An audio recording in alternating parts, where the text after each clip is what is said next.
Boa noite, boa noite, boa noite a todos. Gostaria de dar as boas-vindas a todos, né, agradecer a presença, né, fazer a abertura de mais uma quarta no IAB, que é uma atividade que está no 4º ano consecutivo, né, as nossas atividades semanais, toda quarta-feira, né, atividades variadas que vão desde uma atividade, né, como hoje, de apresentação de projetos e discussão de arquitetura, né, discussão de temas urbanos, temas polêmicos da cidade, atividades de arte. Né, se vocês depois circularem aí pelo Solar, vão ver, na semana passada a gente fez a abertura, né, de uma das exposições de arte, né, são 4 exposições que a gente tem feito por ano. Então, né, todo o Solar aí fica, né, à disposição das artes visuais, né, então convido vocês a depois dar uma circulada. Hoje nós estamos fazendo uma abertura formal, né, do ciclo Projeto e Obra, né, a partir de hoje com o patrocínio do CAL. Né, foi um dos projetos que o IAB apresentou para o CAL RS nesse ano, e foi contemplado. Né, então, a gente vai, uma vez por mês, né, na última quarta-feira do mês, a gente vai fazer, né, esse ciclo, ou seja, vai fazer a apresentação de projetos. Esse ciclo ele funciona da seguinte maneira: a gente seleciona, né, por um edital público, aberto a todos os arquitetos, a gente seleciona trabalhos e agrupa esses trabalhos, né, em cada apresentação de cada quarta-feira. São 3 trabalhos, 20 minutos para cada trabalho, é um projeto, e depois um debate.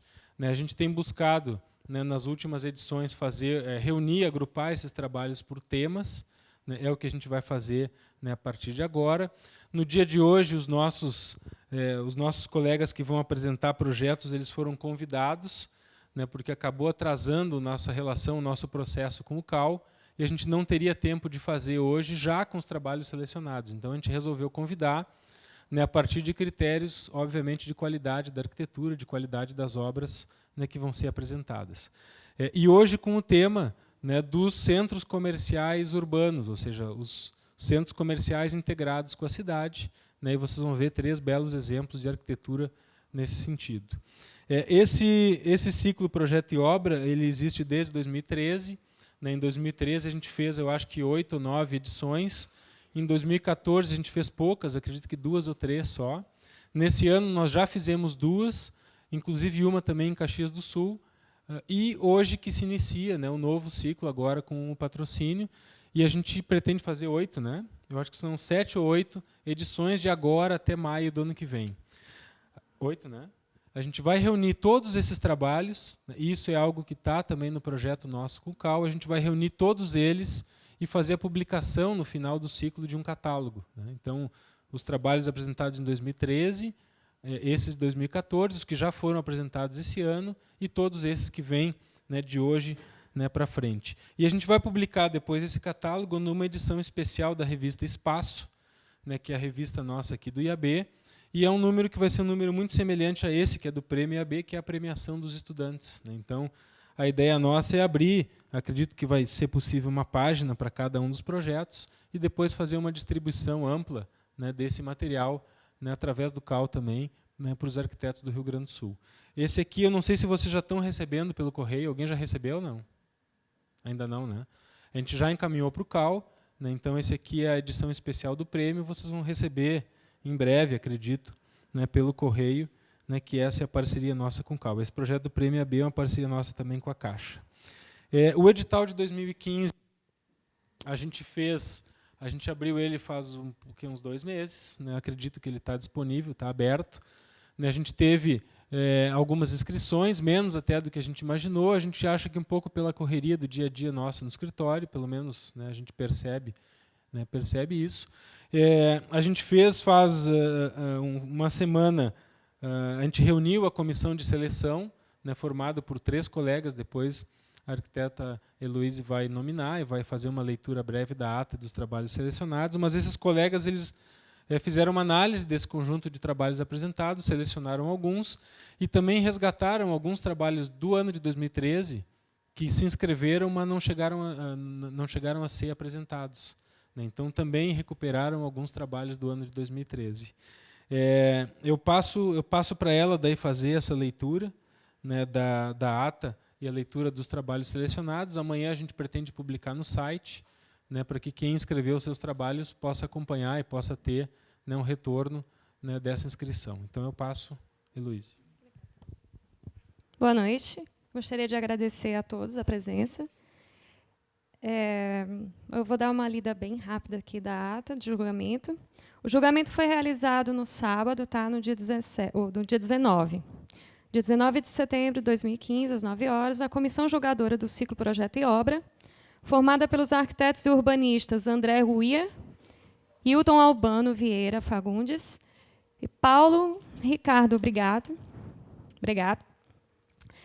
reuniu-se na sede do IAB a fim de dar início à sessão de julgamento dos trabalhos inscritos mediante o edital 2 de 2015, elegendo-se o arquiteto urbanista André Ruia como presidente da sessão. A comissão julgadora informou a comissão organizadora informou a comissão julgadora a efetivação de inscrições de 16 trabalhos, atendendo a este edital, bem como a inscrição retroativa de 10 trabalhos referentes ao edital de 2013, que o Tiago falou, né? Trabalhos esses que não compuseram o cronograma de apresentações naquele referido ano. Devido ao número de projetos inscritos nesse edital ter sido inferior ao mínimo estipulado para o preenchimento das 7 palestras próximas, né, com essa 8, previstas no cronograma, foram revistos os trabalhos do edital anterior. A comissão julgadora estipulou critérios de avaliação para o julgamento dos trabalhos, destacando-se prioritariamente, conforme o edital, conceito e inovação, clareza do conjunto, funcionalidade, sustentabilidade e inserção ambiental e social, aspectos plásticos, éticos e estéticos, chegando-se ao seguinte resultado. Trabalhos selecionados. Vou colocar aqui por ordem alfabética, tá?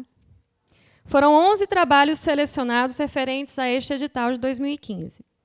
Arte e Cozinha, Radial Leste de São Paulo, pelo escritório Vasques Arquitetos. Casa HLM, da Boa Arquitetura. Choice Loft Space, da Ideia 1 Arquitetura. Escola Santa Mônica do Laranjal, da Lina Aguirre Arquitetura. Expansão Campus Unipampa, da Ideia 1 Arquitetura. Grande Hotel de Pelotas, da VRP Arquitetura Estratégica. A loja Todeschini, de Cambuí, Campinas, pelo escritório Vasques Arquitetos.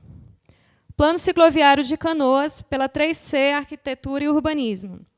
Restaurante da Praça, de Uruguaiana, Rio Grande do Sul, da AG Arquitetura e Planejamento.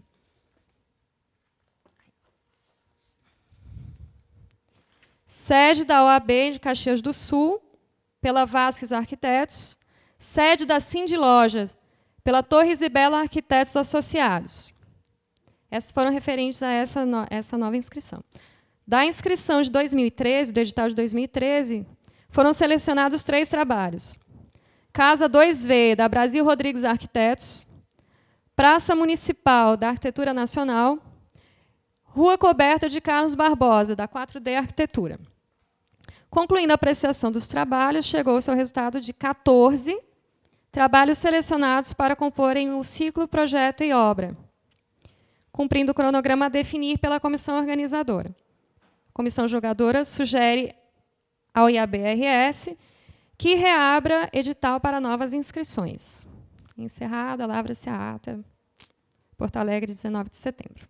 Vou passar para o Tiago para ele dar uma explicada com relação às novas inscrições. Bom, isso a comissão sugeriu e, claro, também por uma questão de ter datas ainda, né, disponíveis. Então, a gente incentiva os colegas, né, que nos ajudem a divulgar. Né, a gente acha que é uma ação relevante, né, e que cumpre basicamente 2 objetivos que nos parecem muito claros. O primeiro é divulgar arquitetura de qualidade, né, ou seja, por isso um processo de seleção, né, com uma comissão de seleção, né, desse nível. E o segundo é para divulgar a arquitetura que nós mesmos estamos fazendo, né, que a gente tem acesso a blogs, a revistas, né, e a uma diversidade grande, assim, uma quantidade grande de informações, raramente com projetos nossos, dos nossos colegas, né, dos nossos amigos aqui no Rio Grande do Sul. Então, isso nos parece assim, faz muita gente acreditar que a arquitetura produzida aqui não tem qualidade, ou que os arquitetos aqui não estão produzindo, né, projetando e construindo. Então, isso também, a gente está buscando o registro dessa arquitetura de qualidade, desse momento, né, com o foco, né, assim, com uma preferência por obras construídas, uma preferência por jovens arquitetos, né, uma preferência também por trabalhos executados no interior ou por arquitetos do interior. Então, a gente está buscando criar uma espécie de espaço de divulgação do nosso trabalho. Então, por isso também é muito importante, né, o catálogo, né, que eu deixei aqui um com o Nico, vocês vão receber, né, todos vocês, né, um catálogo semelhante a esse, né, que a gente vai procurar divulgar, né, divulgar bastante. Então, a reabertura, ou seja, o edital segue aberto, a gente vai submeter também os trabalhos apresentados ao edital a essa comissão. Acredito que a gente não vai ter condição de reunir a comissão, né, eles vão acabar fazendo um trabalho um pouco mais isolado, né, mas vai ser submetido à comissão. Segundo ponto também, o Marcelo Brinkmann, né, que é, né, da diretoria aqui do IAB, mas hoje também representa o CAL, né, ele é um conselheiro, né, do CAL-RS, né, então a gente agradece a representação, mande um abraço lá para o presidente Pi, né, e para todos os colegas lá do CAL. Também dizer que a gente vai abreviar hoje um pouco a fase de debates, já combinei isso com o Nico, por um motivo bastante nobre, que a gente tem um coquetel aqui depois para fazer uma celebração dessa abertura, né, ou seja, o primeiro evento do ciclo, né, nesse ano. Então, já combinamos com o Nico que ele vai deixar vocês debaterem um pouquinho e tal, e logo depois a gente corta, né, para poder, né, confraternizar. Quem se sentir à vontade antes para servir um vinho ali, fique à vontade, né, então não tem problema. Né, e depois a gente vai, né, poder se encontrar todo mundo ali. Tá bom? Então, gostaria de chamar aqui o professor, né, Nicolas Palermo. Ele vai fazer a apresentação, acho que dos 3 escritórios, e vai chamar, já a gente tinha definido uma ordem de apresentação. Começamos pelo Ilha. O Ilha ou a Ilha? O Ilha? O ou a? Então tá. Nico, por favor, faz a apresentação aí. Muito obrigado de novo a presença de todos, e principalmente a tua, né, que nos ajuda a organizar, que não deixa ninguém brigar depois, aparta as brigas. Tá bom. Obrigado, Thiago. Bom, então, queria primeiro agradecer ao Thiago e a B pela oportunidade. Estou muito feliz de estar aqui. Estou, enfim, voltando. Faz 2 anos que eu voltei de fora e me reencontrar aqui com Porto Alegre, com essa cena de bons projetos e boas obras, né? Afinal de contas, os bons projetos têm que ser construídos, e eu acho que é uma coisa que está acontecendo aqui, e o IAB está aqui para promover discussões em cima disso e para realmente comprovar que essas obras saiam à luz, né? Acho que isso tem que ser... Bom, eu, como professor, sempre tento basear minhas aulas e tudo aquilo que eu falo em obras construídas, e acho que vocês, arquitetos que estão participando aqui, tanto como ouvintes quanto como proponentes, enfim, servem para que a gente possa, enfim, dar saída para essas ideias por intermédio de obras construídas.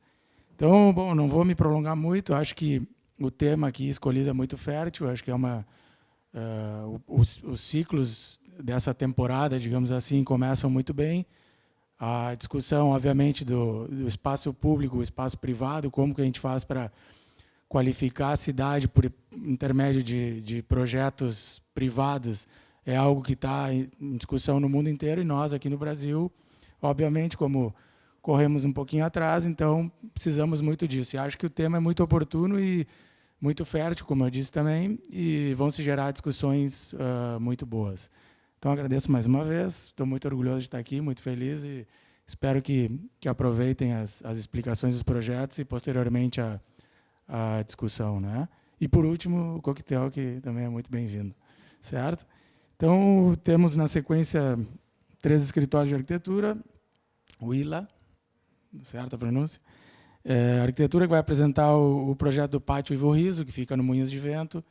É um edifício que tem um interesse especial por ser, enfim, um edifício tombado. Na sequência, vamos passar a palavra à arquiteta Carolina Flack Souza Pinto, do OSPA Arquitetura e Urbanismo, que vai apresentar o Centro Comercial Nilo 1700, né, que fica na Nilo Peçanha, fazendo cruz assim com o Colégio Anchieta, acho que a maioria devem conhecer.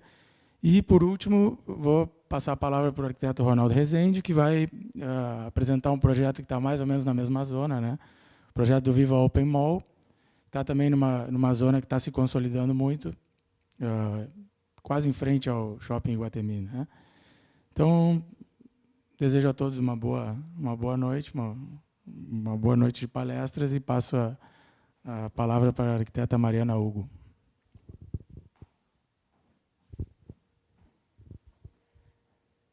Bom, olá, boa noite a todos. Também gostaria de agradecer o convite. Uma honra estar aqui conversando com vocês. Eu vou mostrar, então, esse projeto que é do Pátio Ivo Riso, que a maioria do pessoal de Porto Alegre deve conhecer ali o espaço. Então, esse projeto tem algumas curiosidades, assim. Uma que ele se diferencia dos outros dois que a gente vai ver hoje de noite, né? Como o Nicolas comentou, é um conjunto que tem essa pré-existência tão importante, que é a casa. Esse é ali a nossa equipe, o escritório e a equipe que está trabalhando com a gente agora. Mas então o que eu estava falando era isso, que tem a gente partiu dessa pré-existência, né? E foi uma conversão de uso também, que então era uma residência que já estava sendo utilizada não como residência, mas como sede de uma empresa, um escritório dos próprios proprietários da Ivo Riso, que tinham seu escritório lá, mas eles decidiram em algum momento transformar em um espaço comercial. Mas isso foi acontecendo de uma maneira muito transitória, lenta. Primeiro colocaram uma loja, depois outra, e o espaço foi se convertendo. E como a gente se envolveu com o processo também foi curioso, porque eles acabou partindo de uma das locatárias, que tinha uma loja lá, propôs de fazer uma reforma nos jardins, que estavam um pouco mal cuidados, ela achava.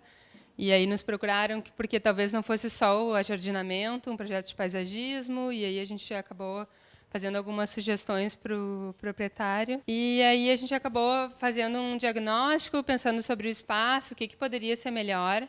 E, na verdade, a gente fez muito poucas intervenções em si. Assim, o projeto é só da área externa, ali ao redor da casa, né? Mas sempre se buscou deixar o espaço mais público possível.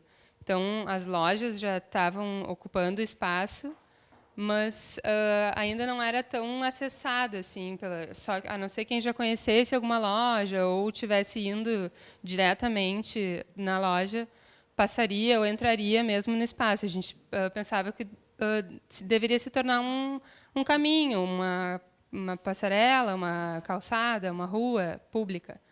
Aqui dá para ver a localização ali, a situação, né? Também é um ponto bastante estratégico da cidade, na esquina da Félix com a Padre Chagas e com a Dinarte. E a gente começou avaliando, assim, se dando conta que na Padre Chagas tem, bom, em todas elas hoje, né, mas na época principalmente na Padre Chagas, esse projeto é de 2005, então 10 anos atrás. Na Padre Chagas tinha muito fluxo de pedestres e a gente desde o início ficou pensando como fazer essas pessoas entrarem, né, puxar para dentro do espaço, com uma continuação da calçada, na verdade. E, por outro lado, na Félix da Cunha tinha um fluxo grande de veículos, então a abordagem já seria diferente, né? Uma pessoa que está passando de carro em outra velocidade, então ela teria que ver o lugar, talvez mais, para em um outro momento ir lá circular, mas uma coisa mais visual. Então, aqui é um diagrama, uma análise da ocupação, como estava sendo feita naquele momento. Já tinha um café lá naquela edificação de trás. Então, aqui é a casa, né, na esquina, a Padre Chagas e a Félix embaixo. E aí algumas observações assim que a gente fez, que tinham ali em cima onde está marcando serviços, tinham aparelhos de ar-condicionado que faziam barulho, ficavam aparentes. Então, num ponto que para nós era extremamente estratégico, que era o mais próximo do acesso de quem vinha da Padre Chagas, toda aquela área marcada em vermelho ali com a Shura era ocupada por expositores, de uma lojista. Então, tinham 4 lojas, uma no andar de cima, 2 na casa e uma atrás. Só que só uma tinha expositores externos na área do pátio em si ali. E ela ocupava bastante área. E as mesas, todas as em roxo, eram ocupadas por mesas do café, mas bem espalhadas, assim, tinha uma mesa em cada lugar, assim. Então a gente pensou que era uma circulação confusa, porque a pessoa que chegava ou passava não tinha uma leitura de um caminho assim para entrar. Tinha essa questão da distribuição das zonas de exposição, dos serviços, e não era convidativo como um espaço público, assim, porque tinha muito esse apelo de loja. A pessoa parecia que já entrava numa loja, ela já entrava nos expositores ali, já vinha uma atendente, vai ver os produtos, e aí a gente sempre ficava pensando, a pessoa tinha que poder entrar só para passar, ou para não fazer nada, enfim, não precisa só para comprar, né? Esse diagrama da vegetação como estava lá, então tinham essas árvores em volta e alguns canteiros, e aí o que a gente pensou foi que aqueles 4 palmeiras que estão ali no meio, na verdade, elas se tornavam um obstáculo de quem vinha daqui, né, que é o caminho de onde mais as pessoas vêm, da Padre Chagas, obstruía visualmente e a circulação também, assim, do caminho, né, da calçada, porque elas têm grelhas, enfim, então ocupam um grande espaço assim do piso para as pessoas poderem caminhar e circular. E aqui também tem um canteiro que tinha um desnível e uma cerquinha que acabava também sendo uma barreira, né? Cortando um pouco essa conexão com a rua. Aqui era como estavam os pisos lá, que tudo isso aqui é um basalto irregular, e aqui tinha um piso de pedra portuguesa. E que a gente só pensava que não tinha também, de novo, essa insinuação de caminho, de percurso, de convite para entrar. Os equipamentos urbanos também, a gente questionou que não tinham luminárias, que são esses vermelhos, e sinalização, né? Mas a sinalização era só dizendo que era o Pátio Ivo Riso, mas não comunicava muito de quais as lojas que tinham ali, os usos e aonde que as coisas estavam. E também não tinha nada de banco, lixeira, telefone, bebedouro, alguma coisa assim de caráter público, né, para as pessoas poderem usar. Então, essas fotos são de como era antes. Aqui dá para ver essa questão da divisão do piso. Os expositores que ficavam pela frente. Tinha uma questão também que os próprios lojistas estacionavam o carro em cima da calçada, onde a gente mais queria liberar para ter a circulação. As palmeiras, que eram bem na circulação aqui no acesso. E esse desnível com o canteiro. De novo, como que funcionavam os expositores. Também não tinha um padrão de sinalização, cada lojista fazia como conseguia, eu entendia que era melhor, e acabava ficando bastante confuso, né? Também em relação ao patrimônio, né? O que colocar na casa e o que não colocar era feito livremente, assim, eles iam colocando, e depois isso fez parte do projeto, então, né? Coordenar um pouco isso, ter um padrão, organizar, para a pessoa ter uma leitura, porque acabava ficando misturado até com o patrimônio, né, meio poluído. Então, aqui nas estratégias de projeto, o principal realmente era essa circulação, assim, tornar público mesmo o espaço e, junto com a circulação, criar espaços públicos. Então, onde a pessoa pudesse ir para lá e ficar lá, não só se estivesse consumindo. Então, na verdade, a gente compactou, que a gente viu que aquelas mesas que tinham a mesma quantidade de mesas caberiam nessa área só aqui do café. Criou aqui um espaço público de um lounge, de uma área de estar, e aqui uma área de estar também bem acessível, bem convidativa de quem viesse da rua. Então, tirando aquela barreira que tinha aqui, da grade do desnível, a gente fez uma escada, então tornando mais acessível. E lá, no fundo, a gente criou um lugar onde pudessem ter uma exposição, porque também a gente propunha que tivessem eventos nesse lounge, para tanto da construtora, poder expor seus trabalhos e fazer eventos, quanto convidados, eventos culturais, coisas do bairro, enfim. Então, a gente colocou painéis aqui nessa parede, que depois vocês vão ver. E a ideia era sempre trazer mais uso para a área. E aqui, essas partes em marrom aqui seriam as zonas de exposição, então controladas e divididas entre os lojistas. Então, a gente não eliminou totalmente a exposição na rua, mas controlou e organizou isso. Então, aqui a planta de como que ficou. Também sempre tinha esse cuidado de fazer uma intervenção mínima, realmente não precisava muita coisa. Aqui a gente manteve, então, tudo isso aqui onde já era pedra portuguesa, manteve o piso, só que aqui tinha uma diagonal, assim, a gente ampliou um pouco mais a pedra portuguesa e criou umas inserções aqui daquele piso, trazendo uma ideia de transição, assim, e de convite, marcando esse eixo de entrada. Aqui na praça a gente muito mais limpou, com uma ideia de criar uma praça seca, assim, tirou tudo que tinha dos expositores que vieram para cá e colocou 3 bancos. Aqui tem os degraus, então, que resolvem a questão do acesso aqui do desnível. Criou um painel ali que esconde e protege um pouco dessa questão dos ar-condicionados que tinham ali. Aqui tem um deck, que é esse lounge que a gente chamou, e as mesas do restaurante. Isso aqui é uma planta de luminotécnica, que daí a gente favoreceu bastante aquela parede onde teriam os expositores.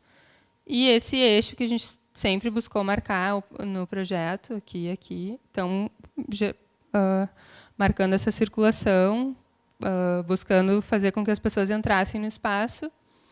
E a praça aqui, a escada. Aqui é uma vista, então, interna dessa parede, que a ideia inicial era até colocar uma era para ficar mais verde, uma planta no muro, mas acabou sendo pintada de verde, com painéis de expositores. Aqui a ideia inicial era ter uma fonte, mas no fim não teve, e mas os painéis foram executados.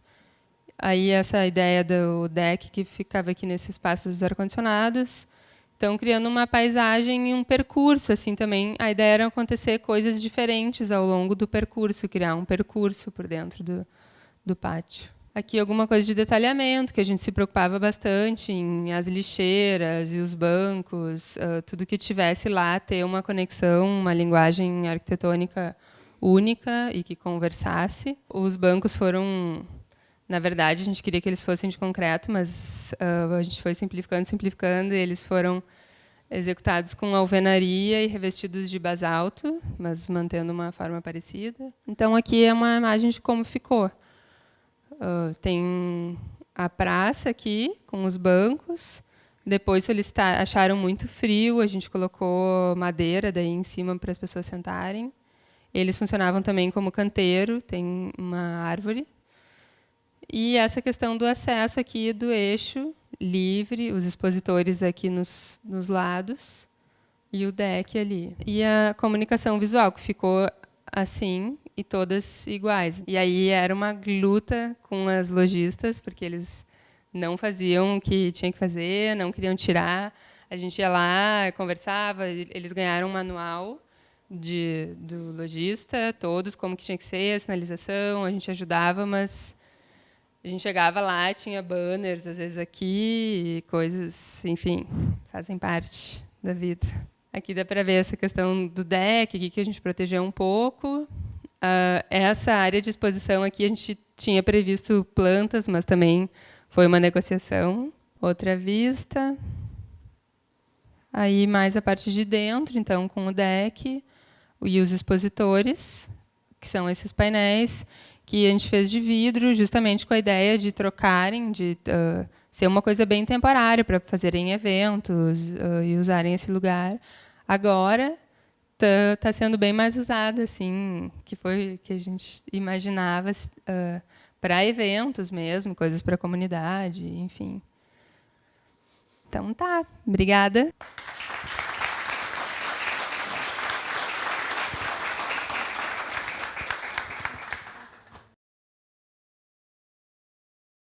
Bom, boa noite, pessoal. Meu nome é Carolina, eu sou da OSP Arquitetura e Urbanismo, para quem não conhece. Esse é o Guilherme, trabalha conosco. E hoje a gente trouxe para vocês, então, o projeto do Nilo 1700. Para quem não conhece o escritório, a gente hoje trabalha com diversas escalas de projeto, diversos tipos de projetos diferentes, desde residenciais, design de produto, até hotelaria, prédios institucionais, projetos urbanísticos, parte de transportes também, a gente trabalha no escritório. Então, trouxe uma breve apresentação, sim, para vocês terem uma ideia. Mas hoje o tema é o Nilo 1700, que acho que a maioria de vocês já deve ter, pelo menos, passado por lá, ou visto o forro coloridinho que tem na Nilo Peçanha, que é o que todo mundo mais comenta. Bom, ele foi um dos nossos... A OSP é um escritório relativamente jovem, a gente está fazendo 10 anos de empresa esse ano, e esse foi um dos nossos primeiros projetos como arquitetos. A gente desenvolveu enquanto ainda estava na faculdade, e assim que se formou, digo que acho que na mesma semana, ou no dia seguinte, ele foi protocolado para aprovação na prefeitura. Assim que a gente teve a liberação profissional, assim, entrou na vida profissional, foi com esse projeto. O proprietário veio para nós com uma área de mais ou menos 4.200 metros quadrados, na esquina da Nilo Peçanha com a Tomás Gonzaga. Para quem não conhece, o Anchieta fica exatamente na esquina oposta. O terreno ele é localizado numa via, a gente fazendo uma análise do local com bastante fluxo de automóveis. Tá? E a primeira análise que a gente fez foi da área que poderia ser construída no local. Ele tinha, na verdade, essa porção de terreno, ela fazia parte de um grande terreno que ele tinha no local, e ele tinha uma limitação de área que ele poderia executar na época sem que ele precisasse fazer doações de área ou um processo muito demorado na prefeitura. E ele tinha o interesse, apesar do potencial construtivo ser muito maior no local, ele tinha uma limitação de custos. Ele queria lojas para locação, e nesse terreno, e, na verdade, não precisava ser um número muito grande, e poderia ficar dentro dessa área, que era o máximo que ele poderia construir na época. E essa foi a implantação, na verdade, que ele veio como sugestão, que ele trouxe como sugestão para nós.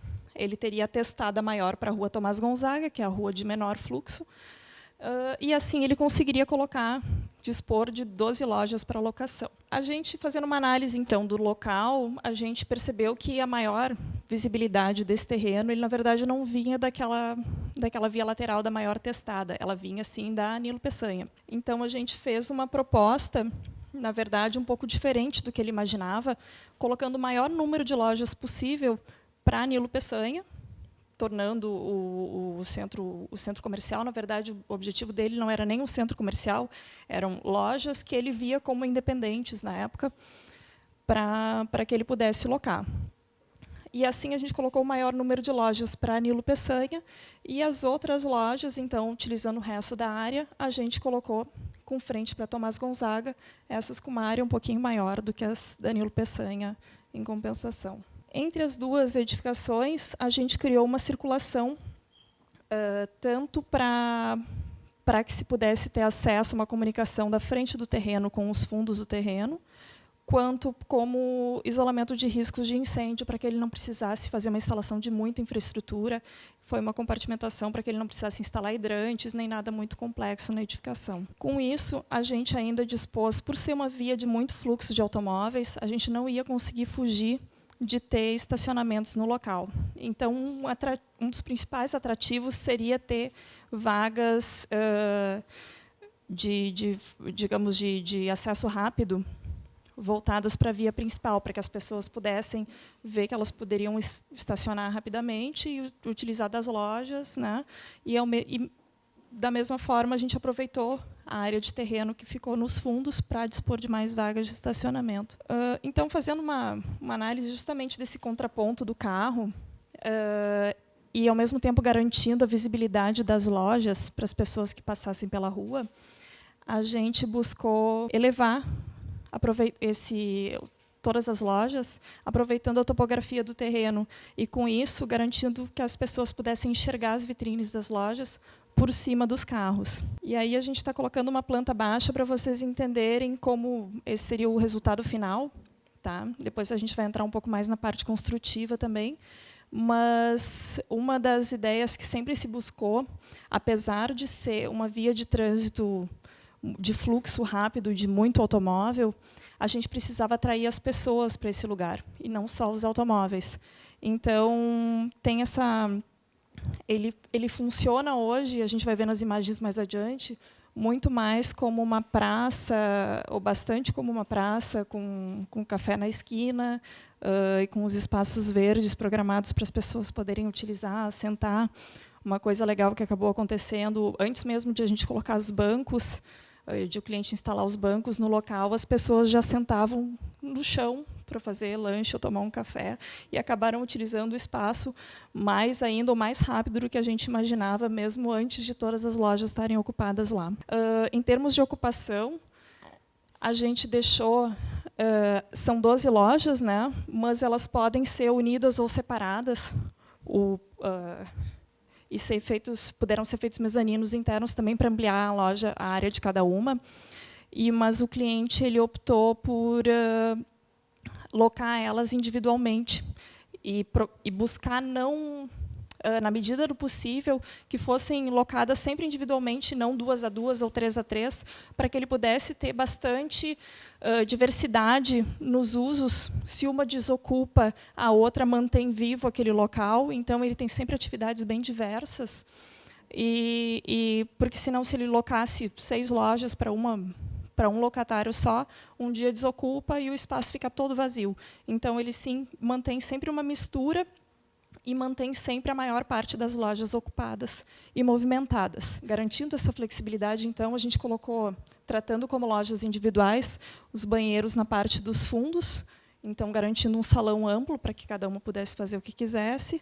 E nos fundos ficou, além do estacionamento, uma área de carga e descarga, acesso de serviço para as lojas ou acesso do estacionamento também para as lojas. E também ficou ali a parte de infraestrutura, né? Reservatórios, a parte de serviço ficou numa edificação separada do prédio. Aqui uma imagem das fachadas e cortes. O cliente ele nos procurou. A premissa dele seria uma obra de rápida execução, porque ele queria alocar logo esse espaço. Quem mora em Porto Alegre, passa muito por ali, sabe que isso não foi o que aconteceu com o espaço. Mas a gente trabalhou com uma obra pré-fabricada, foi tudo meticulosamente planejado para ser uma obra muito rápida. Isso reduziria o custo de execução, porque ele teria a obra, né, muito menos tempo, muito menos gente permanente na obra, e foi realmente o que aconteceu em termos da execução. Só que ele teve alguns problemas, eu já vou antecipando, porque é a pergunta que sempre me fazem, o que aconteceu que ficou tanto tempo parado? Na verdade, ele teve alguns problemas, na verdade, de fracionamento do terreno, ele acabou tendo que fracionar para dividir, problemas familiares, aí falece não sei o quê, e não conseguia tirar bits. Então, foi isso que demorou, porque a obra em si ela realmente foi bem rápida. Ela foi uma obra, então, ela bem industrial. A gente desenvolveu, junto com a empresa de pré-moldados, inclusive, algumas peças para abrir essa janela lateral. A gente desenvolveu uma peça pré-moldada em formato de cantoneira. A telha, os apoios de todas as peças foram bem planejados para que a gente pudesse usar o máximo possível de peças montadas. Até inclusive as escadas e essa borda na parte que eleva a galeria do terreno, ela é toda pré-fabricada. E na parte dos fundos, na verdade, as áreas úmidas ou as áreas um pouco menores, né, que a estrutura pré-moldada, a gente sabe que ela é meio robusta de se trabalhar, então essas áreas menores a gente trabalhou com o bloco de concreto e ele ficou aparente também. Depois se fez só uma aplicação de verniz em toda a estrutura e nos blocos para proteção, mas ficou uma obra bastante industrializada. A platibanda na parte da frente, por questões de carga, ela era inicialmente para ser pré-fabricada também e fazer esse L na fachada todo pré-moldado, ter essa parte da proteção da circulação das pessoas, mas ela acabou ficando muito pesada, e a gente optou por trabalhar com chapa cimentícia, que teria o mesmo acabamento que o pré-moldado, mas se utilizou de uma estrutura muito mais leve.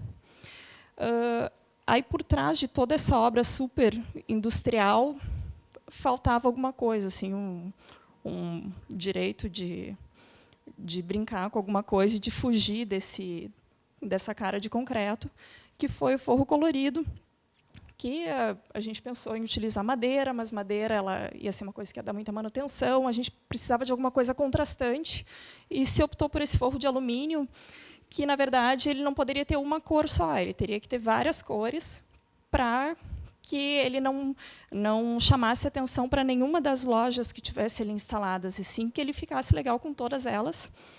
Acabou que se instalou na esquina o Saúde no Copo, que ele tem todas as cores, as mesmas cores do forro, né? Mas o objetivo dele era esse, era chamar atenção para as lojas e ter um pouco da cor de cada uma.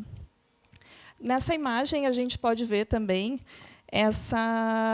o que acabou se criando com essa elevação da circulação para pedestres, acabou se criando, apesar de toda a visibilidade, uma área semipública, digamos assim, na parte de circulação de pessoas, onde as lojas puderam colocar mesas ou ter algum espaço de expositores e tudo mais, mas é tudo levado com uma certa organização também para não atrapalhar o fluxo de pessoas nessa área.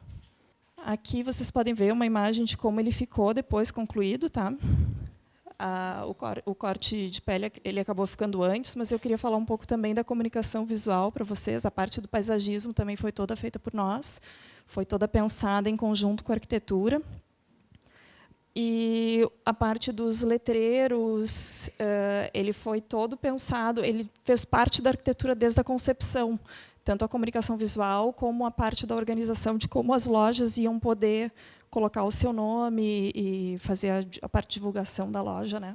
Foi tudo fez parte, a parte da iluminação também, tanto da iluminação dos pedestres, da circulação, quanto a iluminação para o forro durante a noite, para que esse elemento de destaque que acabou se criando, que é o forro colorido, ele pudesse chamar atenção em qualquer horário.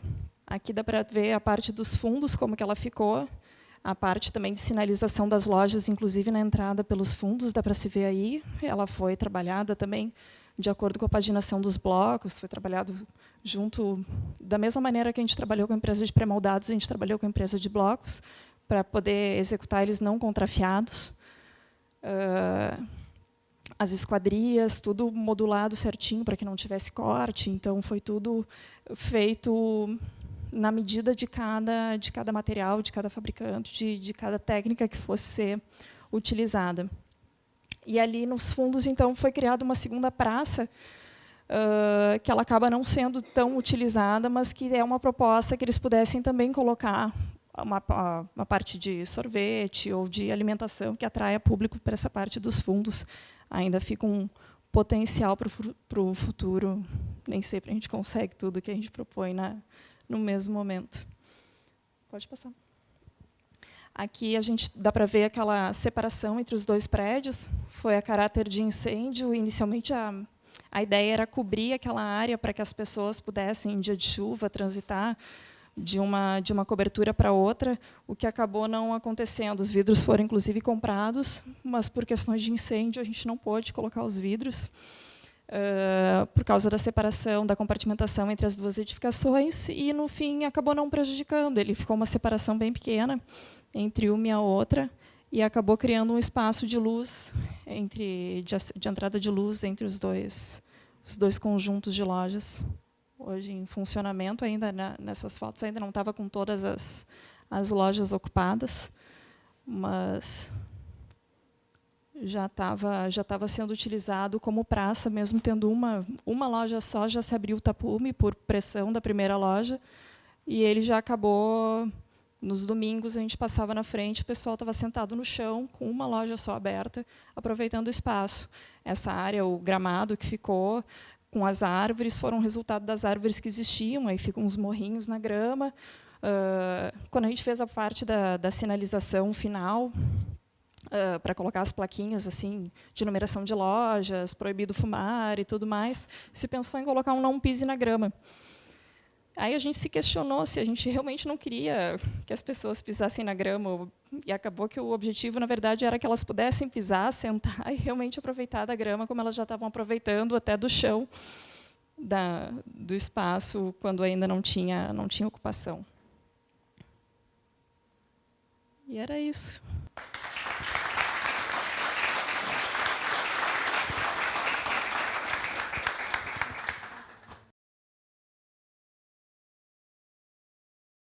Bom, em primeiríssimo lugar, eu queria agradecer ao Tiago, à diretoria do IAB, por esse convite. Eu me sinto honrado e, para mim, é um motivo de muita satisfação, de muita alegria estar aqui. E cumprimentar também por essa iniciativa, que eu achei fantástica, do Projeto e Obra, e por ter sido convidado até. Me sinto mais honrado ainda. É uma honraria, para mim, muito significativa. E junto de colegas que apresentaram outros projetos que eu admiro muito, que eu gosto muito, para mim, então, é um motivo de muita satisfação estar aqui apresentando o Viva Open Mall. Esse projeto foi um projeto desafiador. Se localiza numa região que já tem 2 enormes shopping centers bem-sucedidos, que é o Iguatemi e o Bourbon Country.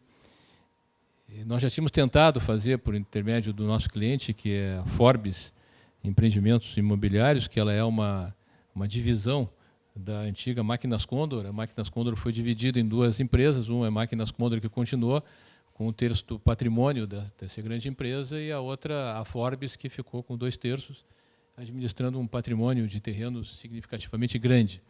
Um deles é esse terreno, nessa localização. E nós tínhamos tentado fazer alguma série de lojas voltadas para Nilo Peçanha. As pesquisas não deram muito bem, o cliente não ficou satisfeito com a pesquisa, e aí nos chamou novamente para discutir o projeto, já com uma pessoa junto, que era o Fernando Tornaim, que é um cara que tem uma cabeça fantástica, um cara brilhante. E nós, então, começamos a pensar no que fazer no terreno. O desafio era fazer um terreno, fazer um empreendimento bem-sucedido, comercial, grande, relativamente grande, ao lado de 2 shoppings muito bem-sucedidos, que são os 2 que eu já tinha falado. Então, não poderia ser um empreendimento comercial de varejo, porque se fosse de varejo já seria morto, porque não tinha como competir com os outros grandes. Já seria morto. Então foi estudada uma possibilidade de fazer um empreendimento comercial de serviço, que atenderia não apenas a região, o entorno, que é o entorno residencial, e dentro de um parque maravilhoso, que é o Parque Germânia, com prédios de alto padrão, e uma região de poder aquisitivo mais alta, mas que daí não competiríamos, então, com o Iguatemi e com o Bourbon. Seria um equipamento de serviço, numa localização importante, mas ainda teria o desafio de estar numa avenida de fluxo intenso e com velocidade, porque aquele trecho, além de ser bem asfaltado, que é uma raridade na cidade, ele é longo, ou seja, as pessoas passam ali com uma certa velocidade, e teria que ter um equipamento que tivesse um impacto visual tamanho que as pessoas se sentissem atraídas para entrar. Mais do que isso, não bastaria ter lojas no térreo, a nosso ver. Teriam que ter algumas âncoras que alimentassem o equipamento. E a solução deveria ser, necessariamente, naturalmente, de mixed use. Porque no mixed use tu bota vários equipamentos residenciais, comerciais, enfim, e que dão uma quantidade de pessoas dentro do lote para consumir e para investir em lojas e que seriam alugadas necessariamente, porque esse é um fundo imobiliário, que as lojas seriam todas de locação, não seriam de venda. Assim como o exemplo anterior, que são lojas de locação, não são lojas vendidas, né? Mas, ainda assim, tinha um outro desafio. Isso que eu vou apresentar para vocês, do Viva Open Mall, é a primeira fase de um projeto que tem 4 fases. Ou seja, o desafio maior ainda era fazer com que a primeira fase fosse bem sucedida, enquanto não houvesse o mixed use totalmente completo. Não, ele era uma parte só do equipamento todo. Então, o desafio era enorme de o que fazer para que este empreendimento fosse bem sucedido na primeira fase, porque nós não tínhamos dúvida que depois dele completo ele seria bem sucedido, porque teria praticamente vida própria, com o entorno, com os prédios que seriam inseridos dentro desse lote e tal. Era uma situação muito, muito complicada. Inclusive, ele tem o nome de Viva Open Mall, viver fora da caixa, porque isso está tudo dentro desse contexto de fazer alguma coisa que fosse fora da caixa. Ele teria que ser bem sucedido, não podia errar. Era que nem aquela coisa, ter uma bala só na cartucheira e aquele tiro tem que ser certeiro. E esse também era, não podia errar, tinha que ser uma coisa fora do comum, fora dos padrões normais. Bom, aí estão as 4 fases. A fase roxa é a primeira fase, que é a que está pronta. A vermelha seria a primeira fase das torres, que eu chamo de segunda fase, que é a fase 2, que é a que nós estamos projetando. Então, eu já vou até mostrar as imagens desse projeto da fase 2, que também teria que ser necessariamente, como todo empreendimento, um projeto fora da caixa. Vocês vão ver que é um projeto diferente, é um projeto realmente bem diferente do que a gente está acostumado a ver. A fase 3 seria a parte verde, que é a ampliação do mall para o terreno na direção da Savaralto, que está ali em cima.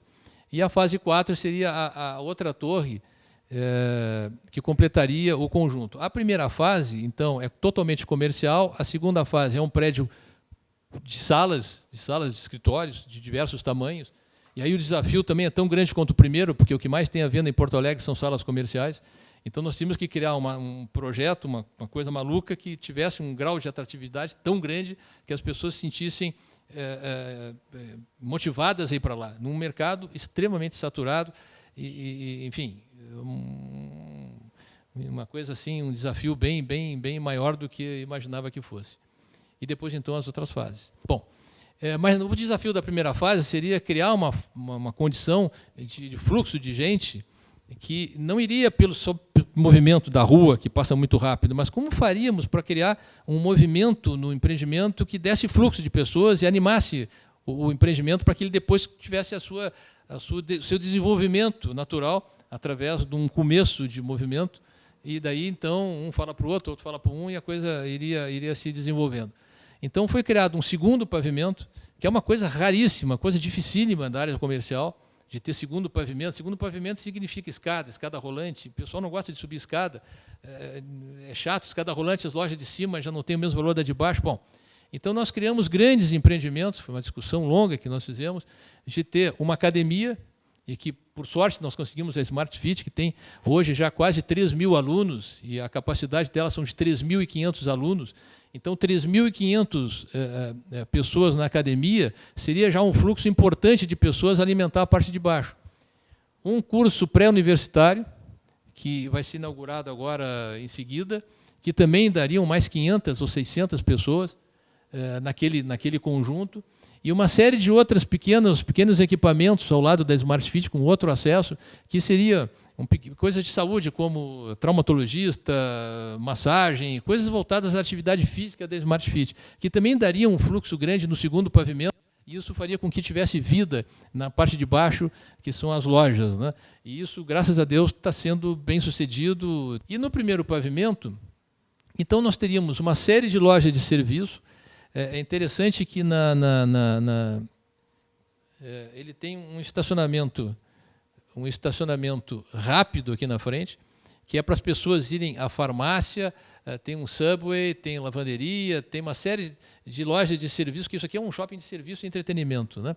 Então tem um estacionamento rápido para Panvel, praticamente. Aliás, é uma coisa que nós aqui somos muito mal educados na cidade, né? Esse é um problema que nós temos, que a gente vai na farmácia e não tem lugar para estacionar, né? Às vezes o pessoal vai almoçar no restaurante do lado e bota na farmácia. Aí a pessoa vai precisar comprar um remédio e não tem lugar para estacionar. Então eu sempre me revoltei muito com isso, com essa coisa das pessoas usarem os estacionamentos de uma forma equivocada, principalmente em farmácia. Então nós fizemos um estacionamento grande para que as pessoas pudessem ir na farmácia. É um estacionamento que tem 20 minutos de tolerância, que é o suficiente para ir na farmácia comprar e sair. e se ele ficar mais de 20 minutos, ele vai ter que pagar. Então, funciona, finalmente, um estacionamento de farmácia funciona por essa condição, né? Isso também foi pensado para que a farmácia pudesse ter essa questão da civilidade, de poder uma pessoa ir numa farmácia comprar um remédio sem que tenha um idiota mal educado estacionado na vaga da farmácia. Então, aqui nós conseguimos resolver isso dessa forma. E tem uma ampla circulação, essa circulação é ampla. Nós fizemos questão de relacionar a escala humana com o ambiente construído, porque essa é uma coisa de ambiência que eu acho que é importante, e nós brigamos muito por isso. Quando se entra no mall, tem uma curva que passa por essa área de alimentação que é coberta, tem uma outra área coberta aqui, esta área é bem larga, as pessoas se sentem uma escala humana extremamente confortável. Isto eu acho muito importante, nós lutamos por isso e está aí no projeto. Eu gosto de ir nesse ambiente. Eu fui autor do projeto, sou suspeito, né? Eu gosto de ir lá, porque eu fui o autor do projeto, então eu levo a minha mulher, ela me diz, não, nós vamos lá no Viva, tal. Mas eu me sinto muito bem, nesse espaço amplo, né? E tem uma coisa que eu gosto muito, que é barulho d'água, tem chafariz, tem uma questão assim de se sentir bem nesse espaço. O desafio era criar um espaço que a gente pudesse ir lá se sentindo confortavelmente instalado, ou caminhando, ou vendo as lojas, enfim, os restaurantes, e assim foi feito. Aqui, nesse espaço atrás, infelizmente, eu viajei muito a semana passada, e esse fim de semana ainda estava viajando, cheguei segunda-feira, e eu pretendia bater umas fotografias aqui de trás, que eu não tenho, dessa fachada aqui de trás, que é voltada para o parque. Aqui atrás, nesse mall, tem várias sacadas, tem sacadas de fora a fora, que são voltadas para os restaurantes e que a gente senta nessas sacadas olhando a cobertura vegetal do Parque Germânia. É muito legal. Mas, infelizmente, a chuva ontem me matou. Quando abriu o sol, não estava no escritório, não consegui ir lá fotografar, enfim, aí foi do jeito que foi. Mas, enfim, é muito legal essa fachada de trás, de fundos. A gente tem os espaços de restaurantes, tem o Vermelho Grill, que é uma churrascaria ótima, eu tenho ido muito lá, e tem um varandão aqui atrás que a gente pode sentar olhando a vista, é muito legal. Tem aqui o Mulligan, que é uma choperia, uma cervejaria, que tem um movimento fantástico aqui. E essas áreas de trás são sempre voltadas para alimentação, e depois tem vários serviços para academia, loja para academia, loja de agência de turismo, instituto de beleza, uma loja da Nest, da Claro, enfim, tem uma série de... Essa aqui é o único varejo, de fato, varejo que foi locado para Big Festas, que é uma loja para crianças, para produtos infantis, né? E aqui está sendo locado por um banco. Isso aqui vai ter provavelmente um banco aqui na esquina. Aqui tem um armazém básico, que é fantástico esse armazém básico. A gente vai lá comprar mel, especiarias, carnes especiais, verdura. É muito legal esse armazém, que completa o mix do mall. E tem essa circulação que está prevista, ampliação. Essa circulação aqui tem 10 metros de largura, que vai ser a continuidade do shopping na fase 3, que é quando nós vamos duplicar o empreendimento para o outro lado. Isso aqui foram as primeiras perspectivas que nós montamos do empreendimento para passar a ideia para o cliente, e mostrando bem a largura de acesso. Essa aqui, a outra é mais larga ainda, mas essa aqui é muito larga, com entrada de estacionamento aqui. Agora, infelizmente, nós só temos esse acesso de estacionamento depois da saída, porque esse terreno tem o seguinte: desse nível para o nível da rua de trás, tem 2 pavimentos de estacionamento. Esse empreendimento total dele depois são 1.400 vagas. Aqui já tem 450 vagas abertas já para o empreendimento. E pelo projeto, como o projeto é um projeto global, um projeto todo, não é? Isso aqui é uma parte só do projeto, só tem esse acesso aqui para o estacionamento no subsolo. Então, muitas vezes o carro passa aqui muito rapidamente e não se dá conta do acesso, e aí ele vai ter que fazer toda a volta para entrar aqui de novo, né? Por quê? Porque lá do outro lado vai ter um segundo acesso de estacionamento que não está concluído ainda, porque o projeto não está pronto, né? Isso aqui é a primeira fase. Mas a ideia dele é viver fora da caixa, né? Isso aqui, na verdade, isso é uma caixa aberta, né? Uma caixa aberta para a vida, para o consumo, para o entretenimento, para o lazer. E essa é a ideia das caixas, né, que nós criamos. Aí já começam as fotografias internas, né? Nós procuramos, ele é todo com uma barra preta. Isso foi uma briga, porque os clientes não queriam de jeito nenhum que tivesse essa barra, eles queriam ter cada loja a sua cor, e aí ficava um carnaval de programação visual, e nós, não, vai ter uma barra, essa barra nós fazemos questão, vai ter um espaço para colocar a programação visual de cada um de vocês. Isso teve reuniões com clientes me nos meus ouvidos, mas eu quero ter uma barra inteira amarela, não sei o quê, tal. Não vai ter. Tu vai ter um espaço determinado, porque nós queremos organizar a programação visual, não criar uma poluição visual danada dentro do mall, né? E isso nós conseguimos, foi bem elaborado com eles e deu certo.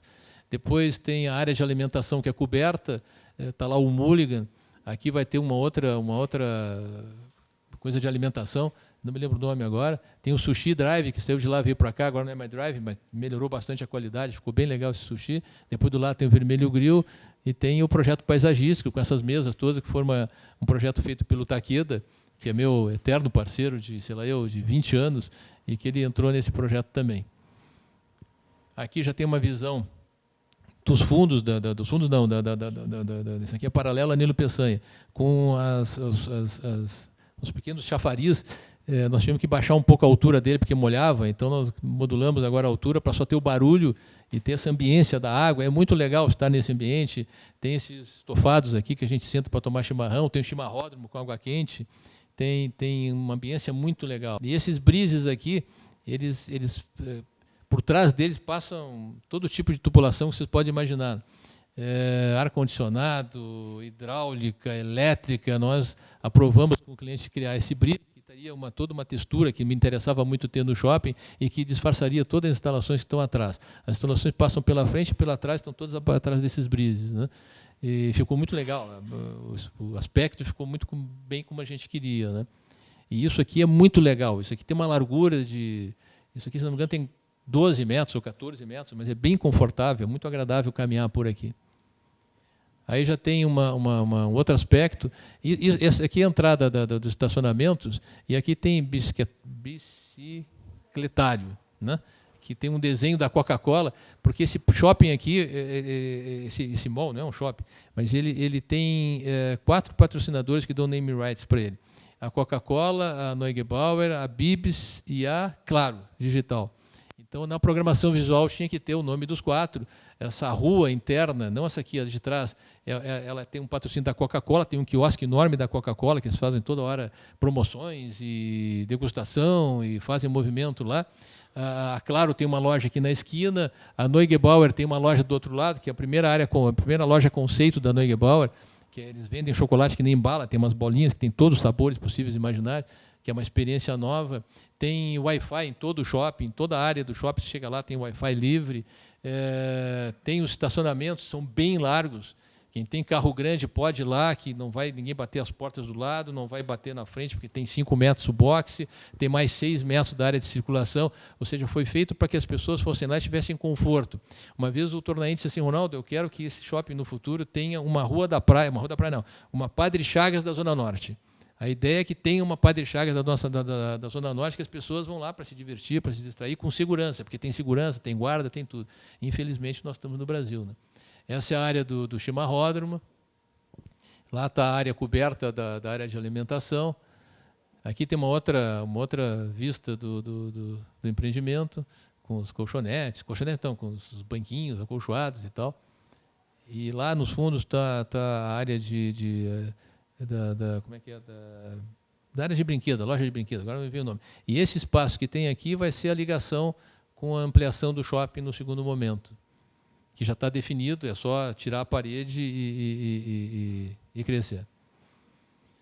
Aí uma outra...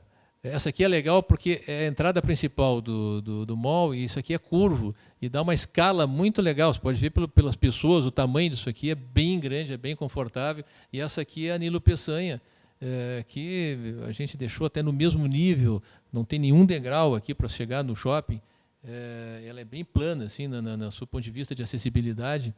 E isso ficou muito legal, muito confortável. Esta aí já são as torres que eu estou mostrando, que já é a torre da fase 2, que é a torre que tem que ser uma torre diferente de tudo que existe, tem que ser uma torre fora da caixa, tem que ser uma torre diferente.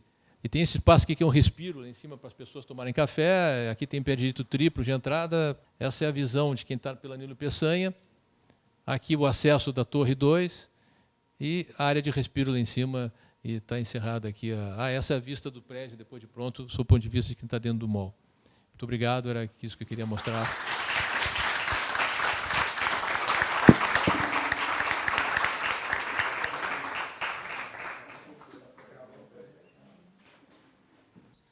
Bom, então eu achei muito interessante as explicações, todas foram dadas.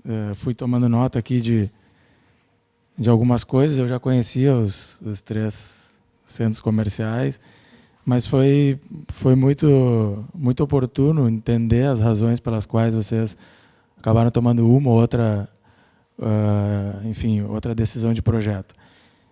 É interessante ver que, enfim, existem semelhanças, mas que, ao mesmo tempo, enfim, como eu disse antes, as premissas de projeto acabaram norteando uma ou outra decisão e também, enfim, diferenciaram os projetos não só formalmente, mas acredito eu que do ponto de vista também dos acessos e da maneira como o edifício dialoga com a cidade, né?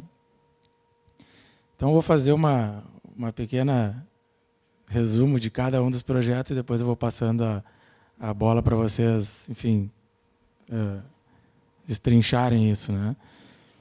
Então, acho que no projeto Danilo, que me chamou a atenção, não sei se vocês vão concordar e depois também podem me ajudar, o pessoal que está no público, é que a maneira como foi idealizado o conjunto parece ser que uma das premissas era uma certa neutralidade, né? Imagino eu. E eu acho que justamente o que poderia ser um problema acabou sendo algo interessante porque unificou o conjunto e transformou, enfim, o edifício quase que o conjunto de lojas num edifício só, né?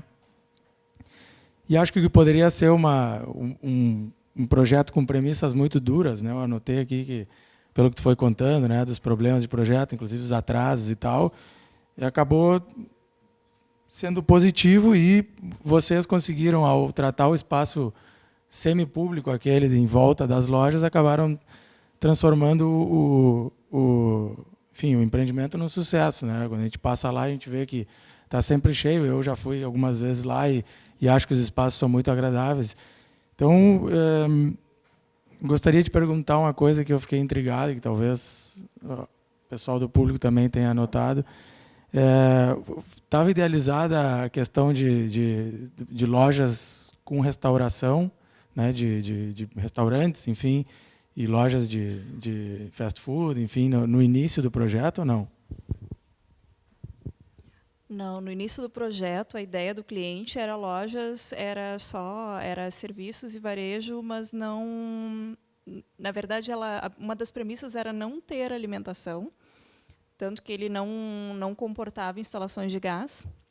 E quando ele começou, com uma das lojas, quando começou o processo de locação, começou a se perceber que o maior potencial para a localização seria a alimentação, por ter uma escola na esquina, por ter algumas empresas se consolidando ao redor. É que esse projeto ele iniciou quando ainda, eu acho que naquela área só tinha o colégio e mais adiante o Iguatemi, não tinha muita coisa. E aos poucos empresas foram se consolidando e tudo mais, e surgiu essa demanda por ter espaços de alimentação ali. Pegando um pouco da parte inicial do que você estava falando, o conceito inicial que o cliente nos solicitou, o que ele queria eram lojas independentes para locação, né? Ele acabou, com o projeto, a gente acabou costurando esse conceito de serem lojas independentes e transformando ele numa galeria, né? Ele tendo uma certa unidade, mas eu acredito que ele tem potencial para muito mais. É que ainda ele está sendo administrado de forma como se fossem lojas independentes. E mesmo com pelo potencial que ele tem de funcionar como uma galeria e tudo mais, ele está por si só, mesmo não tendo sido promovidos muitos espaços, como ali no Pátio Ivo Riso, por exemplo, tem acontecido. E ali é uma área que tem potencial para esse tipo de coisa acontecer, mas ainda não surgiu o interesse por parte do cliente de promover esse tipo de coisa. Ele acaba algumas coisas acabam meio que acontecendo sozinhas ali, mesmo o cliente não tendo total interesse. Mas a alimentação é o que atrai o maior público lá no local e aos poucos está se conduzindo para isso. espaços pequenos de alimentação, mas mantendo a diversidade ali no local. Bom, então, interessante mais essa explicação. E, bom, então, fazendo um gancho com o projeto do Ronaldo, na realidade, existe também uma questão do tratamento dos espaços, enfim, públicos, espaços de praça dentro do mall, né? No caso do teu projeto, que é uma coisa também que se agradece do ponto de vista da cidade, só que a gente vê que a questão do cliente e da organização dos espaços de loja é bem diferente, né? Se no caso a gente tinha no projeto do OSPA uma condição quase que neutra do cliente na hora de definir as lojas, poderia ser uma loja só, todo um pavilhão poderia ser uma loja só, poderiam ser várias, como acabou sendo. No teu caso, já existiu todo um estudo com relação a quais seriam as lojas mais convenientes e tal. E, então, gostaria que tu explicasse um pouco isso, né? Já ficou um pouco claro, mas, enfim, isso do teu ponto de vista tu te sente mais à vontade trabalhando assim ou não? No caso, a interferência do cliente, né, exigindo essas âncoras, né, essas lojas âncoras. Claro que para o empreendimento ajuda muito, mas na hora de projetar, como é que é isso? Né? Na hora de projetar é sempre muito complexo, mas é assim que funciona. Eu estou fazendo um shopping em Passo Fundo, que ele, a cada semana, ele muda. É um shopping de 160 lojas, tem loja âncora, aí tinha uma Renner que não vinha, acabou vindo, e aí o espaço dela não podia ser de 1.800, tinha que ser de 2.500, aí tu avança outros espaços.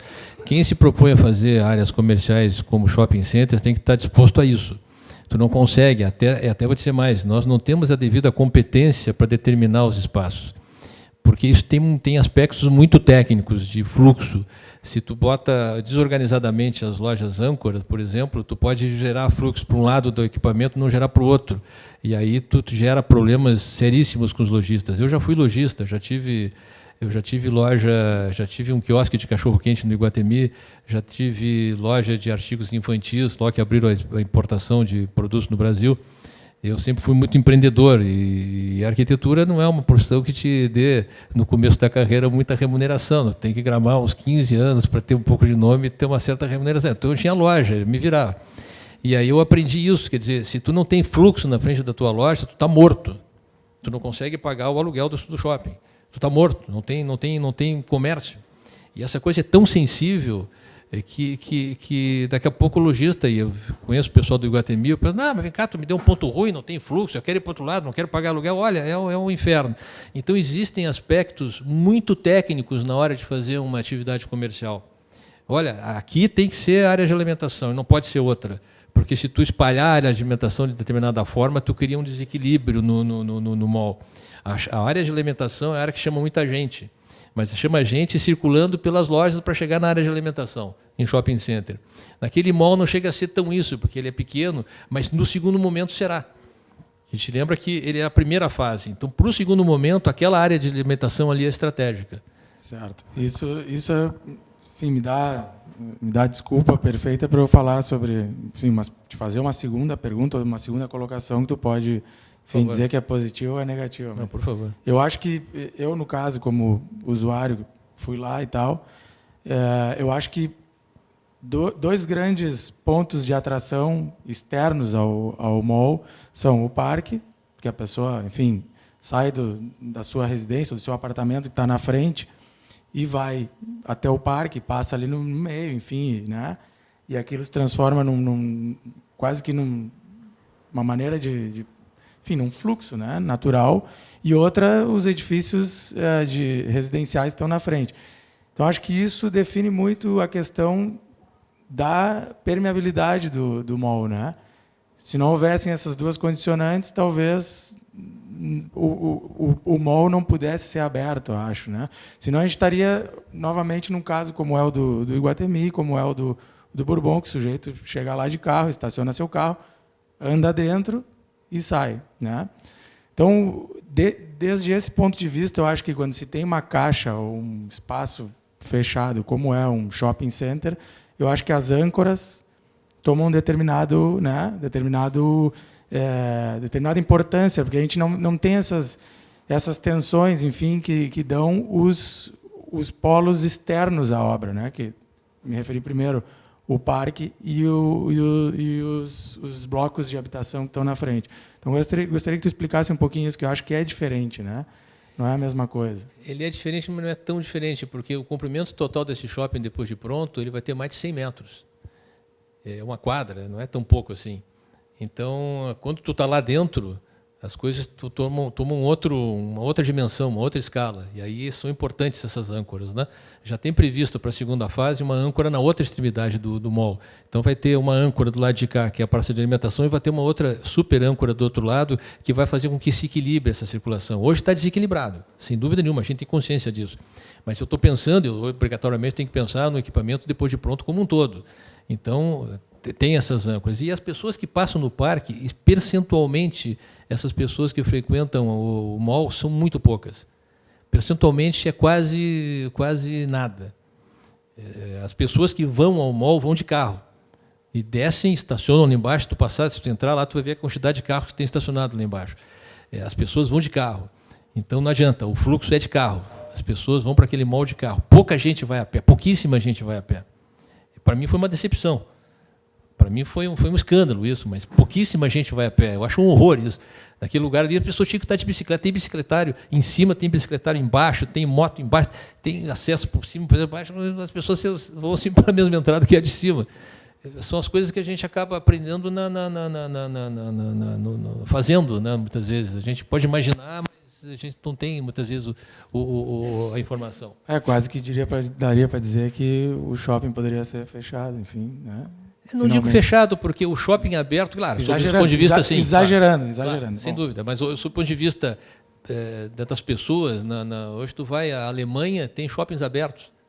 Nós já estamos estudando agora para a segunda fase, nós estamos estudando uma maneira de refrigerar um pouco, de criar uma ambiência melhor para o calor na área de alimentação, já tem um projeto feito, inclusive, como também já tem um projeto para fazer para o ano que vem, já está pronta para fazer piso radiante. Porque daí tu vai naquela área de alimentação no inverno, nós temos umas cortinas que já estão sendo contratadas de policarbonato, né, que fecham aquela área de alimentação para poder ter uma ambiência mais quente quando a pessoa for lá para almoçar ou para jantar e ficar ao ar livre, né, com conforto. Então, tem todos esses detalhes que envolvem esse projeto, que é bem complexo. Correto, muito bem. Bom, então, fazendo o gancho com o projeto do ILA, que também é muito interessante. Vocês, ao contrário das outras duas obras, vocês tinham uma pré-existência muito forte, né?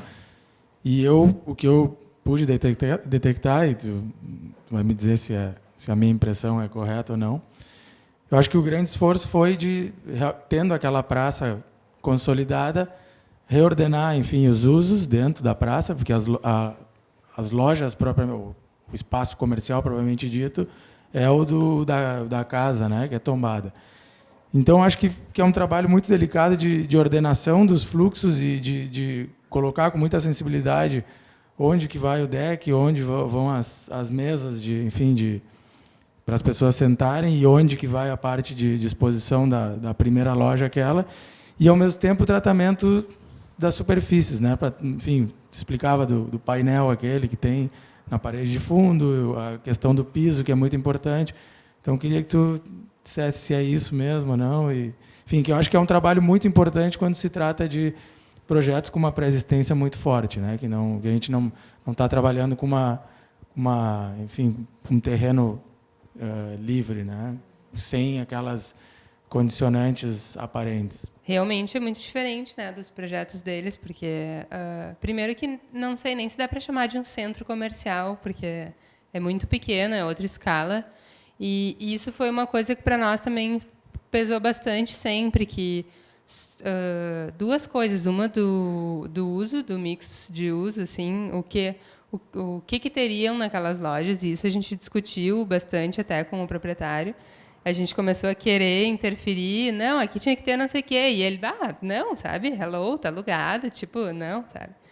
Então, as lojas já estavam definidas, e não tem ele não, na época, não tinha uma prioridade de escolher quem que ia alugar, era uma melhor oportunidade que surgia e se consolidava. Então, essa questão que tinham as lojas lá e o que a gente podia fazer, então, para atrair o público. Então, acho que teve muito de trazer usos, além de todo esse cuidado com a arquitetura, com o piso da praça em si. Como as lojas eram pouca área de loja, né? E de alimentação e tudo, a gente tentou trazer mais usos, que foi a ideia do deck, a ideia dos painéis, de ter um uso para eventos, justamente para tentar movimentar mais o espaço e ocupar mais o espaço, além de tentar trazer uma circulação de quem não fosse usar nada lá, igual circular pelo espaço como uma área pública, né? Eu acho que os eventos que começaram a surgir agora, ultimamente, dão uma grande vida assim, para o espaço. Eu, pessoalmente, já fui várias vezes lá. E muitas vezes as pessoas passam ali pela Pátio Chagas e nem não percebiam, assim, não prestavam tanta atenção quanto é tu ir num evento e desfrutar daquele espaço. Assim. Acho que foi um grande acerto assim, para a avenida. Foi bem legal, até se tivesse colocado uma foto dos eventos que aconteceram, ia ser bem impactante, assim, porque quem foi, assim, fica totalmente lotada, né? Todo o comprimento ali da passagem fica bem cheia, né? É bem interessante até comentar isso, que tem a ver com o que os colegas estão falando, que tem muito a ver com o gerenciamento do espaço. Porque a gente criou toda a oportunidade e o espaço físico para isso, né? A gente buscou isso, a gente trouxe para o cliente essa ideia, mas no fim nunca teve uma gestão que viabilizou muito, eles não foram muito atrás, enfim, ficavam mais só nas lojas. E agora tem uma produtora cultural que está envolvida, então... E acho que é os bonitos ali, que também são os guris jovens também, né? Que estão sempre envolvidos, aí deu uma movimentada. Bom, quem mais quer participar da nossa... Agora abro para... Tudo bem. Eu queria fazer uma pergunta para o Ronaldo Rezende, que eu já conheço o teu trabalho também de outras empresas e já analisei também alguns pontos em outras áreas comerciais de outros projetos, né? Mas eu acho que um desafio que eu acho que todo mundo deve ter, e eu já tive diversas vezes, é criar um mecanismo, um processo de controle entre o teto de investimento do incorporador, né, do proprietário, e o projeto, para tu tentar evitar o retrabalho durante o projeto ou uma alteração durante a obra ou muito em cima da entrega da obra, né? Então, queria saber qual é o processo ou o método que tu utiliza para conseguir, de repente, já no lançamento do projeto, já apresentar para o cliente. Se tu faz já uma estimativa, ou como é que tu consegue fazer esse controle? Bom, essas coisas têm parâmetros de mercado que a gente já se tabula, né? A gente sabe que um projeto desses que vai custar lá de obra, sei lá, 35, 40 milhões, porque tu multiplica a metragem quadrada pelo custo da obra, num caso desses, a gente sabe mais ou menos qual é o padrão de custo, e o cliente sabe também. Ele, quando contrata, ele diz, olha, eu quero um molde de tantos metros quadrados, ele já tem o budget dele, já sabe, ele faz uma concorrência, inclusive. Nesse caso, foi feita uma concorrência para ver qual seria a construtora para fazer o projeto. E essa concorrência já tinha parâmetro de custo que o cliente tinha, né? Nesse caso do Viva, se extrapolou o custo, porque a construtora, apesar de ter apresentado lá seus documentos, ela estava passando uma dificuldade, sei lá, financeira, estrutural, pegou mais obra que podia, enfim, deu problema, atrasou a obra, foi um drama. E a gente teve que intervir muitas vezes para mudar o projeto, para adaptar o projeto, porque senão não ia ficar pronto. Vou dar um exemplo para ti. Tinha especificado uma cobertura para as áreas de alimentação, que eram iguais. Ele, desorganizadamente, que era uma construtora muito desorganizada, armazenou todas as telhas, todas as coberturas no subsolo, que tinha infiltração, que tinha água, porque não estava pronta a impermeabilização. ele fez uma cobertura maior, ele não tinha telha para fazer a segunda. Aí me chamaram, tem que fazer agora, tem que arrumar uma telha. Sim, qual é o prazo que eu tenho? Tu tem que arrumar uma telha que seja entregue em 15 dias, senão vai atrasar a obra. Aí nós fomos atrás da mesma, o cara demorava 30 dias para entregar. Aí nós tivemos que buscar uma outra solução para adaptar a cobertura parecida com a anterior. Ou seja, foi uma obra muito ruim, sob o ponto de vista de custo. Mas, geralmente, uma obra dessas, eu estou fazendo shopping de Passo Fundo, não me foi dada nenhuma premissa de custos da obra de Passo Fundo, foi me dada premissa de projeto. E eu fiz o projeto baseado em bom senso da tecnologia existente, do que é possível fazer. No caso de Passo Fundo, a gente está fazendo toda a estrutura pré-moldada em concreto, porque é o mais barato que tem para fazer uma estrutura de um shopping center, é mais barato que metálica, de alvenaria. Então, o pré-fabricado de concreto ainda é a solução mais barata. A gente já está adotando ela direto, mas por conhecimento, por ter feito outro, por ter feito esse, por ter feito outras obras que se usa tecnologia de pré-fabricação em concreto. Mas é por conhecimento da gente, por experiência. Eu já tenho 40 anos de profissão, imagina. Alguma coisa eu já aprendi, né? Nesses 40 anos, a gente já sabe mais ou menos os atalhos, né? Mas é por aí, na base do feeling, do conhecimento, não feeling, mas do conhecimento e da experiência que a gente tem de fazer esses equipamentos. Eu estou passando por um projeto até de características semelhantes, e o drama justamente de colocar o carro na cara, ou seja, facilitar para quem vem na via rápida, tem um lugar para estacionar, ou botar a loja de uma forma mais escancarada e chamar a atenção visual, porque, afinal de contas, o cara vem rápido mesmo e ele vai ter que entrar e me chamou a atenção que o projeto tem as duas, né? E eu queria saber qual é a análise pós-uso, como é que isso... Eu acho que para um projeto, eu acho que depende do local onde ele está inserido, sabe? Ali, na esquina da Nilo com a Tomás Gonzaga, é um local que as pessoas vão predominantemente de carro. Hoje tem aumentado muito o fluxo de pessoas por ali. Se for pegar o caso do Pátio Riso, por exemplo, se fosse criar ele hoje, acho que ele não tem a menor necessidade de ele mesmo ter um estacionamento, porque ele tem já as pessoas transitando. Ele tem uma grande vantagem de estar num lugar em que as pessoas já transitam a pé. Na verdade, acho que todos esses empreendimentos eles buscam trazer que as pessoas caminhem neles, mas se hoje o atrativo é o automóvel, daqui a pouco coloca as vagas rápidas, coloca algumas ali na frente, mas tu não pode tapar todas as lojas. Por isso que aí as outras vagas a gente colocou lá no fundo. No caso do Ronaldo, até vou dar a minha opinião, acho que tem boa parte do estacionamento que tem na parte do subsolo, né? Mas tu tem o atrativo tanto para o carro, mas tu não esconde as lojas, sabe? Caso específico do nosso mall, do nosso projeto, ele tem uma área de conveniência que é necessário que o cara tenha o carro na frente. Porque a Panvel, se tu vai numa Panvel, por exemplo, tu vai rápido nela, precisa pegar o remédio e levar para casa, porque tu está com problema. Quem vai na farmácia, muitas vezes está precisando de remédio. Então, aquele estacionamento ali é estratégico, né? Como é estratégico para outras conveniências que tem ali na frente. Então, aquilo ali é um estacionamento de tempo curto, né? E tem a sua função e está sendo cumprida a sua função. Agora, o grande estacionamento é embaixo. Até porque tem 450 vagas de estacionamento, não teria como botar em cima. Tem 2 andares de estacionamento aquele mall, ali, já prontos, né? Então não tem outra forma. Agora, depende muito da escala também, dos visuais, como é que tu vai tratar isso. Tu vai nos Estados Unidos, todos os malls têm uma grande quantidade de carro na frente, porque o americano só anda de automóvel. Então, ele precisa daquele estacionamento na frente, ele é atraído por aquela forma de consumir, ele vê que tem são malls muito largos, 200 metros de largura, então não faz a menor diferença se o carro está na frente ou não, porque tu está andando de carro, tu enxerga. Se a gente vai a Miami ou Orlando, tem assim as pencas, a cada esquina tem um, mas culturalmente é assim que funciona, o cara precisa daquele estacionamento na frente. Agora, depende muito, se tu não tiver espaço, paciência, aí tu vai ter que botar o carro embaixo e vai ter que aparecer as lojas, né? Mas eu te digo assim, por experiência própria, as pessoas adoram ver num mall que tem estacionamento na frente. Eles adoram, porque o cara não quer caminhar muito, ele quer descer, comprar, pegar o seu carro e ir embora.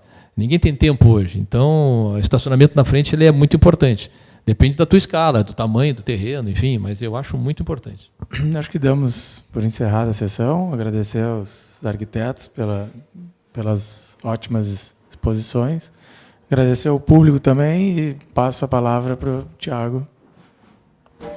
Não, é isso, agradecer, né? Então, aos nossos colegas as apresentações, parabenizar, agradecer ao Nico também pela mediação. Né, convidar todos vocês que fiquem atentos à programação do IAB. Então, em geral, na última quarta-feira do mês, a gente vai ter essa atividade de apresentação de projetos. Nós estamos confirmando, né, Elô, a apresentação do mês que vem. Provavelmente vão ser edifícios institucionais, né, então a gente tem, né, algumas inscrições, né, alguns trabalhos que foram selecionados. Queria brevemente comentar, eu acho assim, o que parece que une, né, aproveitar o encerramento para fazer um comentário, né, mas o que me parece que une os trabalhos é uma generosidade com esse espaço de transição, né, que é algo que tem nos envolvido bastante nas discussões do IAB aqui. Né, ou seja, o público e o privado eles são difusos nos três ambientes. Né, onde é que terminam? Né, o que tu falou, pode ser cercado? Pode, mas onde é que tu colocaria esse limite? Não fica claro, né, em nenhum dos três. E a própria a apropriação que as pessoas fazem do lugar, acho que principalmente na esquina, ele comentou, não estava nem aberta, as pessoas já estavam ali usando, já estavam utilizando. Então, acho que isso é muito bacana. E o que eu vejo também assim, é que raramente a gente tem projetos, né, de shopping center que sejam simbólicos. Vamos consultar lá o shopping center que tem boa arquitetura. Isso é muito raro, né? Então, às vezes, a boa arquitetura está dentro, na organização dos espaços internos, na qualidade desses espaços. Agora, o shopping em si ele é feio. Ele parte do princípio de negação dessa relação do público, do privado, do semipúblico. Então, tu está na rua ou tu está dentro, não tem o meio termo. E eu acho que o meio termo, esse espaço mais difuso, é a grande riqueza, né, que, pelo menos, eu percebo no trabalho de vocês. Né? Ou seja, não estabelecer claramente esse limite, é a maneira de fazer com que as pessoas se apropriem, cheguem elas de carro ou não. Claro, eu acho que a questão do carro é muito pela localização, né? Então, no caso, né, dos trabalhos que vocês mostraram lá na Nilo, agora na Padre Chagas não tem essa questão. Né? Ali as pessoas estão a pé, elas até podem chegar no bairro de carro, mas a circulação se dá toda a pé. Então, acho que isso é uma questão que tem nos preocupado bastante e que a gente tem buscado valorizar. Né? Então, parabenizo mais uma vez, né? Convido a que todos participem dos próximos eventos. E convido também para a gente confraternizar agora, né, e bater um papo. Aí vocês podem contar assim, o lado B, né, o lado B de cada um dos projetos, que também é muito divertido. Tá bom? Muito obrigado.